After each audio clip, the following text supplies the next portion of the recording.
Hello everyone, and welcome to Arcana Indexed. Here, each week, we are taking a deep dive into one piece of Unearthed Arcana released for the 2024 edition of Dungeons & Dragons. Usually, we're talking about a subclass or two, but we've also done spells and full classes. We dive into the lore, but also the mechanics to help you decide if you should try to use the playtest materials in your games or in your full campaigns, even before the published release.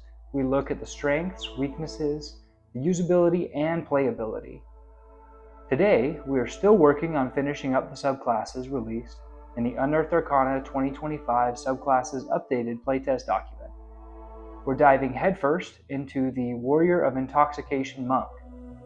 For those of you who've seen my shorts where I make cocktails based on D&D subclasses, you know this subclass in particular will be near and dear to my heart. I love the flavor of this subclass. Both the real world and the fantasy lore here are amazing. The flavor text says, "Drink mystic brews to overwhelm and confound foes. Warriors of Intoxication move with the jerky, unpredictable movements typical of someone who is intoxicated. These monks sway on unsteady feet and appear incompetent, then prove themselves frustrating to engage. Their apparently erratic stumbles conceal a carefully executed dance of blocks, parries, advances, attacks, and retreats. Warriors of Intoxication often enjoy playing the fool to bring gladness to the downtrodden or to teach humility to the arrogant. But these monks are maddening, masterful foes in battle." This is such a fun character concept. I mean, we're talking about the Jack Sparrow of monks. Let's see if the mechanics can keep up with the concept. At level 3, we start off with 2 features. First, we get our flavor feature, bonus proficiency. This says, you gain proficiency in the performance skill, or if you already have it, you gain proficiency in one skill of your choice from the skills available to monks at level 1. You also gain proficiency with brewer supplies if you don't already have it. This feature is fine. 1 tool proficiency and 1 skill proficiency will probably have their moments, but as far as ribbons go, this is probably one of the least impactful features we've looked at. Other than a bard I played that consistently tried to perform at every tavern I stopped in, which even with my +7 to performance, I never managed to roll above a 10, I can count on one hand the number of performance skill checks I've made or asked for in all the years I've played or DM'd. And on a monk, with usually a pretty poor charisma score, even proficiency won't make you an amazing performer. And frankly, brewer's tools have never come up. Not once in 5 different full campaigns. I've never used it, never asked for it. Maybe on this character in particular, it would come up, but I can't imagine it being on an impactful check. If you've ever had experience with brewer's tools being a make or break moment, I'd love to hear about it in the comments. So this feature, A+ for theme, but as far as usefulness in a campaign, I just don't see it. The other feature we get at level 3 is Drunken Technique. This is exactly what we had in the Xanthar's version of the subclass, but it's honestly worse now in 2024. The feature says you twist and turn quickly as part of your flurry of blows. Whenever you use Flurry of Blows, your speed increases by 10 feet until the end of your current turn, and your movement during that time doesn't provoke opportunity attacks.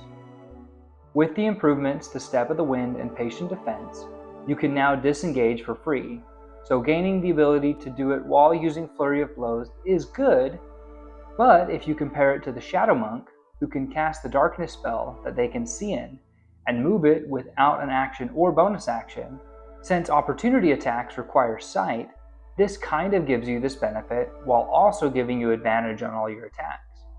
An open hand monk can prevent a creature they hit with a flurry of blows from taking opportunity attacks, not just against them, but their allies as well, not to mention pushing or tripping enemies. And elemental monks can attack from 15 feet away, meaning they never even have to engage. So the only real feature we get here isn't bad, but it feels like at least 3 of the other monks in the player's handbook can get the same effect plus more. If you wanted to improve this feature, I would probably add another buff to the player character when you use key points. Maybe add a feature that says when you use Patient Defense, you also gain a +2 to your armor class. It would make the feature feel more like a side grade from the other Player's Handbook subclasses, as opposed to just getting part of what those subclasses can do. At level 6, we get another 2 features. First up is Tipsy Sway. This feature has 2 parts, Leap to your feet and Redirect Attack.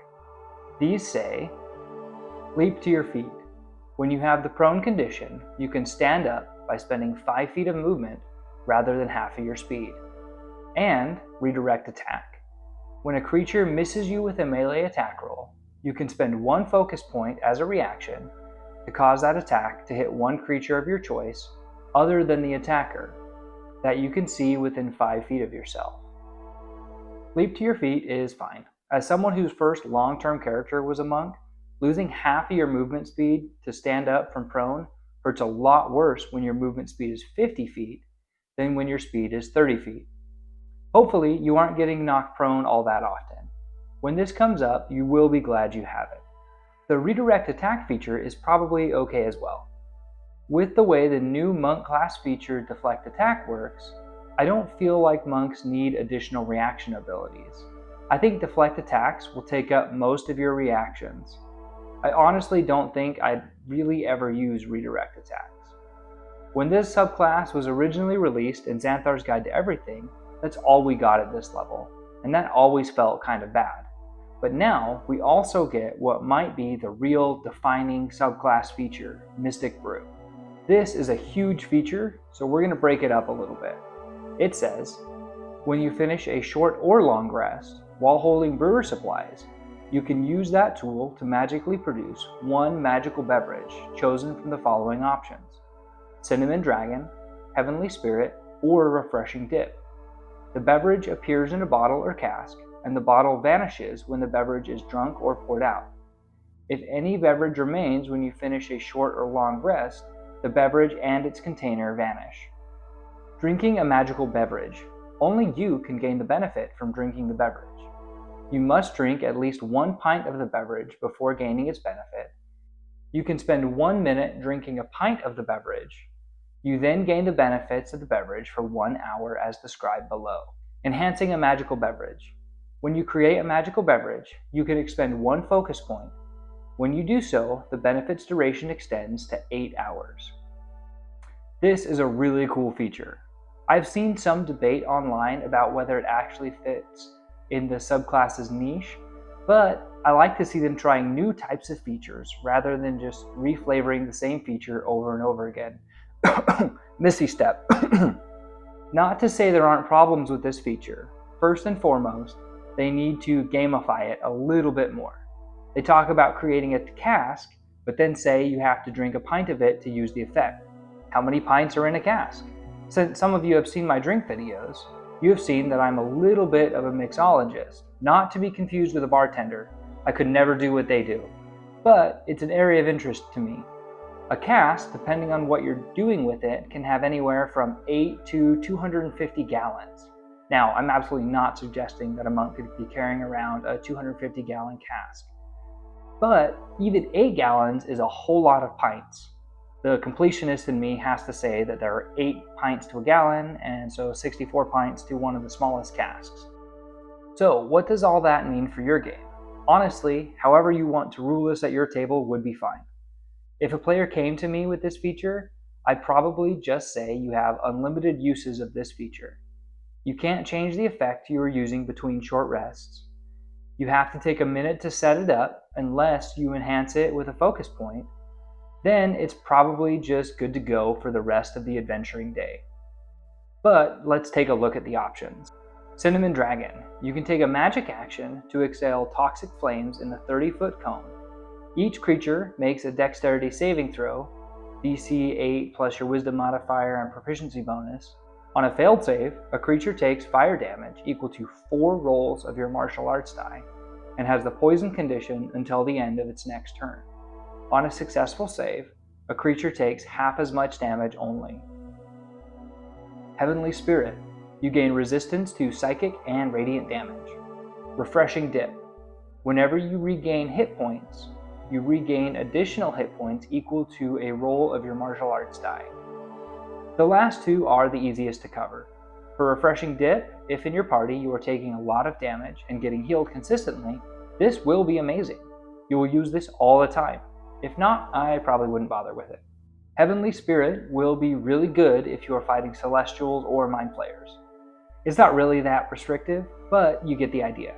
If you're going into a situation where those damage resistances will be relevant, this will be great. If not, I would probably stick with the last option.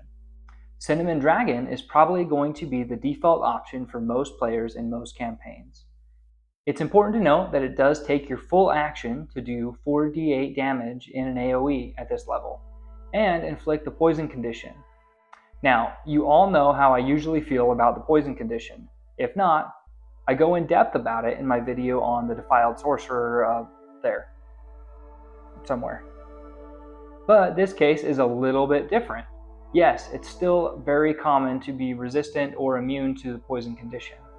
But unlike almost every other feature that causes this condition, this is a Dex save, not a Constitution saving throw. So it might actually land a little more often than other poison saves. Another change in the 2024 rule set for monks that makes this feature better is the martial arts bonus action attack and the flurry of blows are no longer tied to the attack action. So you'll be able to use this feature and still use Flurry of Blows or the free bonus action attack from your martial arts feature. I really like it. At level 11, we get Master Brewer. This feature says, you learn more complex flavors.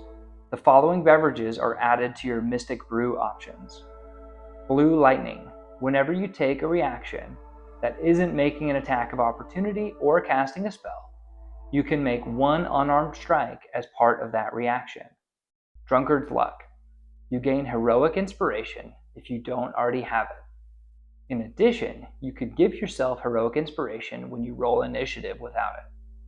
We're taking one of the coolest features we've gotten so far and making it better. Let's do it. Again, we're going to work backwards here. Drunkard's Luck is cool.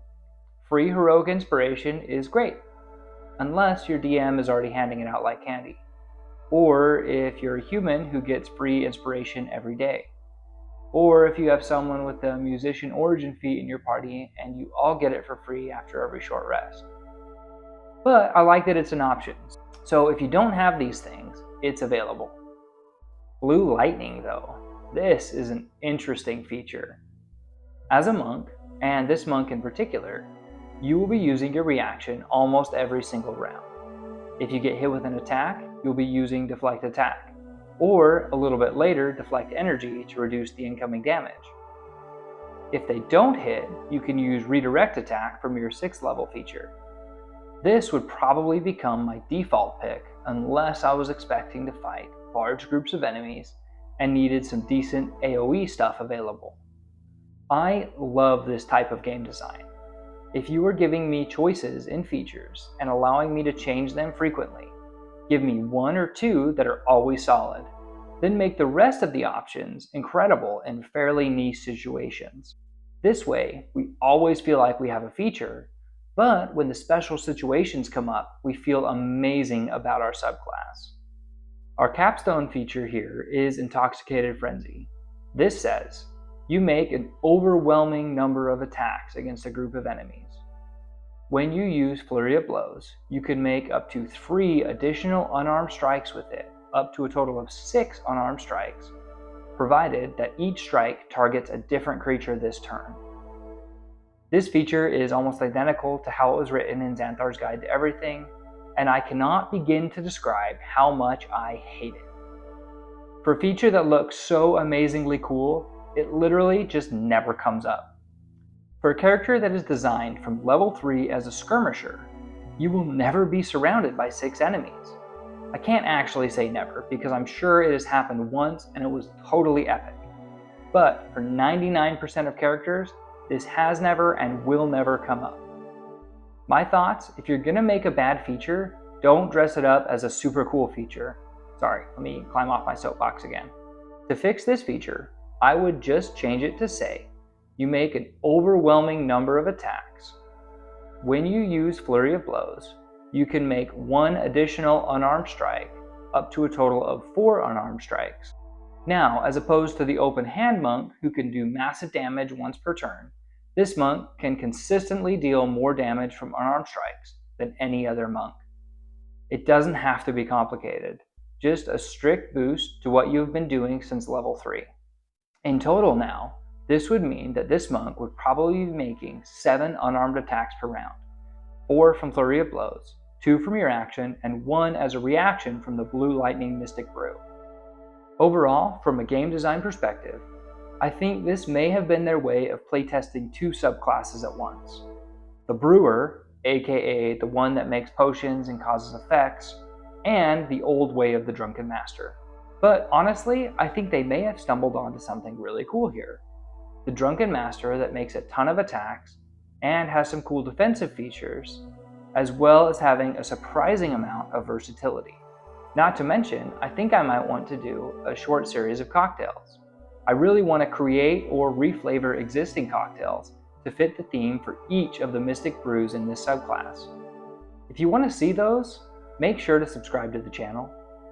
If you enjoyed today's video, make sure to like the video and tell me what you think of the changes or if you'd be interested in those cocktails in the comments below. Thanks so much for stopping by, and until next time, bye. Since opportunity attacks require when you finish a short rest, nope, it doesn't say that. You can expend 1 focus point when you do so. Oh wait, no. Let me start that bit again. To rule this at your table would be fine. If a claim, oh my gosh. Start that bit. Oh, let's stop. This is getting really good. Speaking of Master Brewer. Or if you're someone with the, oh my gosh. Why do I not know how to read?